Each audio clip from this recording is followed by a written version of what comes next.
Adriatik Lapaj, shkruaj mediat, ka vendosur babain në krye të listës së qarku të Beratit si kandidat për deputet. Por cila është e vërteta? Fillimisht njerë që është e vërteta më e parëndësishme, i ati Adriatikut nuk është në krye të listës së Beratit, në krye të asnjë liste.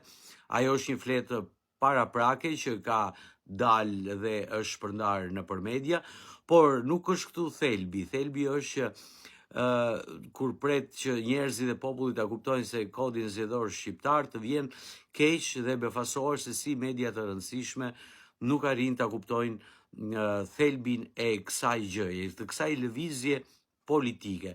Nuk është për të vendosur prindrit, pavarësisht se lëvizja Shqipëria bëhet me nismë thurje, ka vendosur në listat e mbyllura të kodit zgjedhor familjarët e tyre, prindrit, motrat që në rast se do marrin vota, do japin dorëheqjen nga parlamenti shqiptar.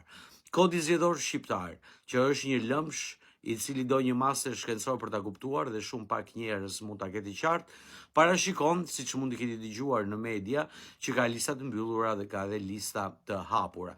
Listat e mbyllura janë ato që shkojnë automatikisht nëse subjekti politik merr votat e mjaftueshme nga popullata.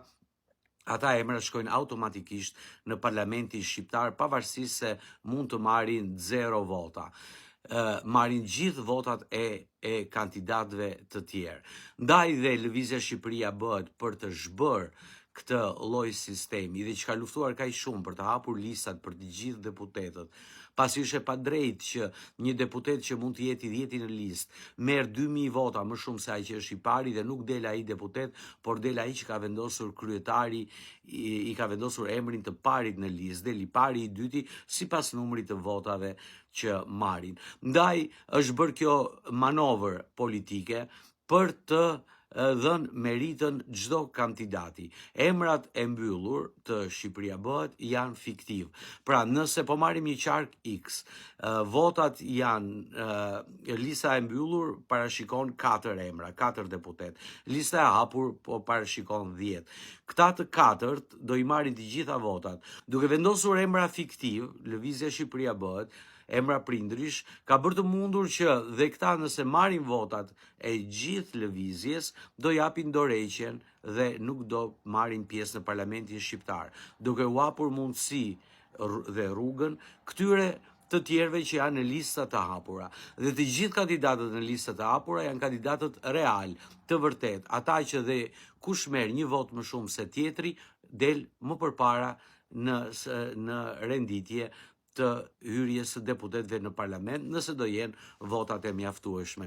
Pra, kjo është arsyeja, ndryshe nga Partia Socialiste dhe Partia Demokrate, që në një farë mënyre u bie në qafë socialistëve të ndershëm, kandidatëve të ndershëm të tyre që do përpiqen dhe mund të kenë popularitet shumë të madh, po kot që e kanë sepse votat e tyre do t'i shkojnë në radhët e para të renditjes nga numri 1 e poshtë, sipas listës së mbyllur dhe sipas qarkut përkatës, kush ka 2, kush ka 10 e kush ka më shumë. Ndaj, kjo është politika e vërtet, kjo është meritokracia, kjo është gara e vërtet politike dhe në parlament të shkoj ai që e meriton dhe jo ai që e vendos kryetari i partisë.